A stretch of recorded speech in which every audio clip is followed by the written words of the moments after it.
এ তো রক্তের সাথে রক্তের টান স্বার্থের আজ পর্যন্ত আমি পড়ালেখা করতে পারি নাই আমার বাবার পরিচয়ের কারণে। আমার এনআইডি কার্ড নেই, আমার জন্ম নিবন্ধন নেই।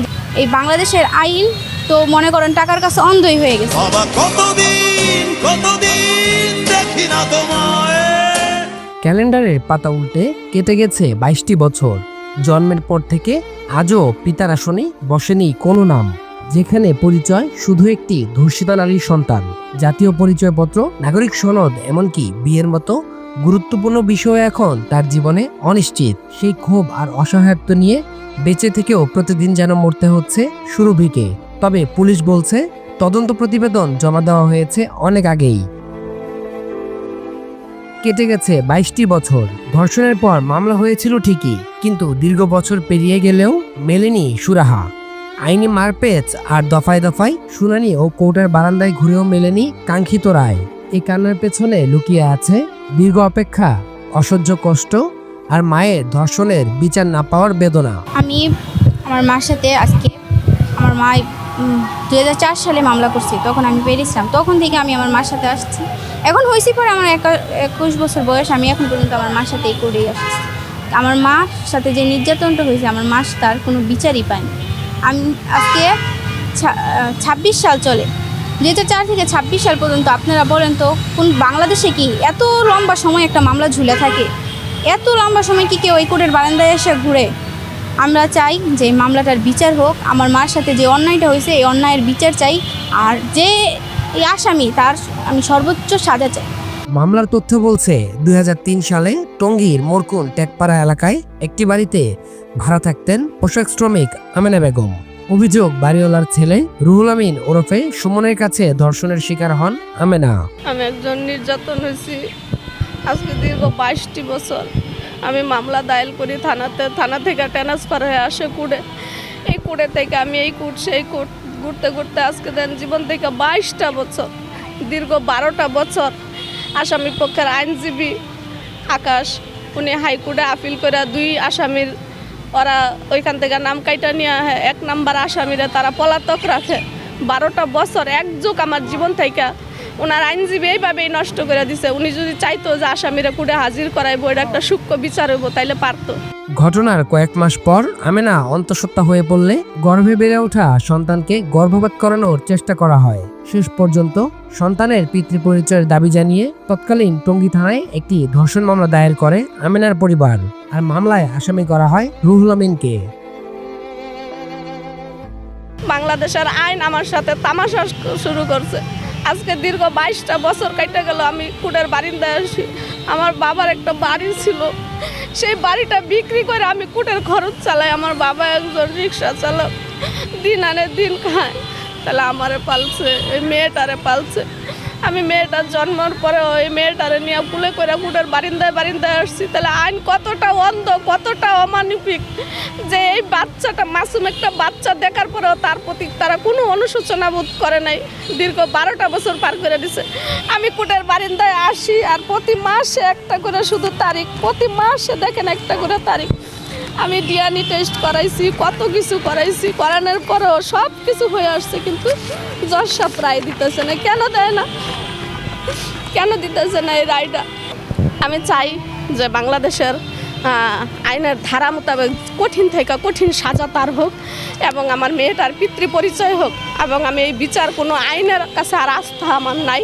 সবারই তো মা আছে, বোন আছে, ভাই আছে, সবারই সন্তান আছে।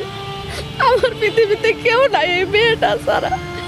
একটি জীবনের এতগুলো বসন্ত কেটে গেছে শুধু একটা রায়ের আশায়, একটা পরিচয়ের আশায়। নাম, পরিচয় ও এলাকা পাল্টে ধর্ষণ মামলার প্রধান আসামি রুহুল আমিন দীর্ঘ সময় থেকে যান ধরাছোঁয়ার বাইরে। ফলে বিচারিক কার্যক্রমও কার্যত স্থবির হয়ে পড়ে। আজ পর্যন্ত আমি পড়ালেখা করতে পারি নাই আমার বাবার পরিচয়ের কারণে। আমার এনআইডি কার্ড নেই, আমার জন্ম নিবন্ধন নেই, যার কারণে আমি পড়ালেখা করতে পারি নাই। এই বাংলাদেশের আইন তো মনে করেন টাকার কাছে অন্ধই হয়ে গেছে। জনাব তারেক রহমানের কাছে দৃষ্টি আকর্ষণ করে বলছি যে উনি এই মামলাটা যাতে দ্রুত সময়ের মধ্যে শেষ করে, আর আমাকে যাতে পিতৃর পরিচয়টা যাতে আমি পাই সেই ব্যবস্থাটা উনি করে দেয়। আর এই বাংলাদেশের জনগণের কাছে আমার একটাই দাবি থাকবো যে টাকার কাছে তো ওনাদের অনেক মানুষ আছে, আমাদের কেউ নাই। আপনারা প্লিজ আমাদের সাহায্য করুন, আমাদের পাশে দাঁড়ান। আপনারা একটু প্রতিবাদ জানান যে টাকার কাছে আইন হাইরা যেতে পারলেও এই বাংলাদেশের মানুষ হাইরা যেতে পারেন। এক যুগ পেরিয়ে 2017 সালে অবশেষে গ্রেফতার হন অভিযুক্ত রুহুল আমিন ওরফে সুমন। 21 সালে আদালত অভিযুক্ত রুহুল আমিন ও সুরভির ডিএনএ নমুনা সংগ্রহের নির্দেশ দেন। একই বছরের 27 এপ্রিল প্রকাশিত ফরেনসিক প্রতিবেদনে নিশ্চিত করা হয় সুরভির পিতা রুহুল আমিন। তবে মামলার নথিতে রুহুল আমিন ও জাতীয় পরিচয়পত্রে মোহাম্মদ সুমন একই ব্যক্তি কিনা তা যাচাই করতে সরেজমিনে টঙ্গীর মোরকুন টেকপাড়া এলাকায় গেলে অভিযুক্তের মা ও বোন নিশ্চিত করেন রুহুল আমিন ও সুমন একই ব্যক্তি। আমি বললাম যে আমি 5 লাখ টাকা দিব, এর উপরে আমি দিতে পারবো না। মেয়ে আমি স্বীকৃতি দিয়ে লইয়া যাবো, মেয়ে আমারটা আমি নিয়ে যাবো, তোমার আমি 5 লাখ টাকা দিয়ে দেব। সে আপোষ হবে না। মেয়ে ছেলেরে 10 বছর না 20 বছর সাজা দিব, কিন্তু এই সাজা খাটাইলে তো আর আপনি কোনো কিছু পাইবেন না। তো আপনি ছেলে মেয়েটারে স্বীকৃতি দিয়ে নে, আর আপনি টাকাটা নিয়ে নেন। হ্যাঁ, নিব না। তো আমার আব্বা রাখছে রুহুল আমিন, আর ও আমার যেই ভাই মারা গেছে এই ভাইয়ে রাখছে সুমন, আমার ভাইয়ের সাথে নাম মিলাইয়া। আর সব কিছু আমরা সুমন।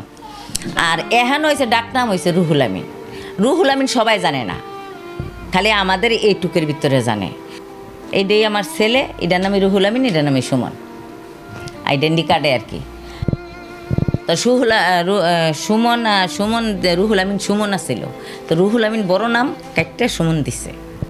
হ্যাঁ, আমার ভাইয়ার নামই রুহুল আমিন, আমার ভাইয়ার নামই সুমন। আমার ভাইয়ার ডাক নাম হয়েছে রুহুল আমিন, যা এলাকাতে সবাই জানে যে ওনার নাম রুহুল আমিন, কিন্তু স্কুল বই পুস্তকে যা আছে মানে ওইখানে ওর সুমন দেওয়া। এদিকে গাজীপুরে নারী ও শিশু নির্যাতন দমন ট্রাইব্যুনাল একটিমাত্র হওয়ায় দ্রুত সময়ের মধ্যে বাদীপক্ষ সুষ্ঠু বিচার পেতে বিলম্ব হচ্ছে বলে মনে করেন এই আইনজীবী। ধর্ষণ একটি জামিন অযোগ্য অপরাধ, সেই সাথে এই অপরাধের ক্ষেত্রে আপোষের কোনো বিধান নেই, এবং ধর্ষণের ক্ষেত্রে বাদী এবং আসামির যদি ডিএনএ রিপোর্ট মিলে যায় সেক্ষেত্রে আসামিকে আইনের আওতায় এনে অবশ্যই বিচারের ব্যবস্থা করতে হবে, এছাড়া দ্বিতীয় কোনো পথ নেই।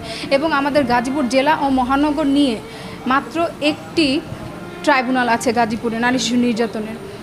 এখন এই অপরাধ ট্রাইব্যুনাল যদি আরও বাড়ানো যেত সেক্ষেত্রে বিচার প্রার্থীরা আরও বেশি সুবিধা পেত বিচারের ক্ষেত্রে এবং হয়রানি তুলনামূলক কম হতো। এই ঘটনায় অনেক আগেই পিবিআই তদন্ত প্রতিবেদন জমা দিয়েছে বলে জানান পুলিশের এই কর্মকর্তা। তৎকালীন টঙ্গী থানা থেকে তারপরে যখন আমাদের কাছে নারাজি মূলে মামলাটা আসে, এরপরে আমরা নির্দিষ্ট সময়ের ভিতরেই তদন্ত রিপোর্টটা জমা দিয়েছি, যেটা আমাদের করার কথা, আমাদের ম্যান্ডেট তদন্ত।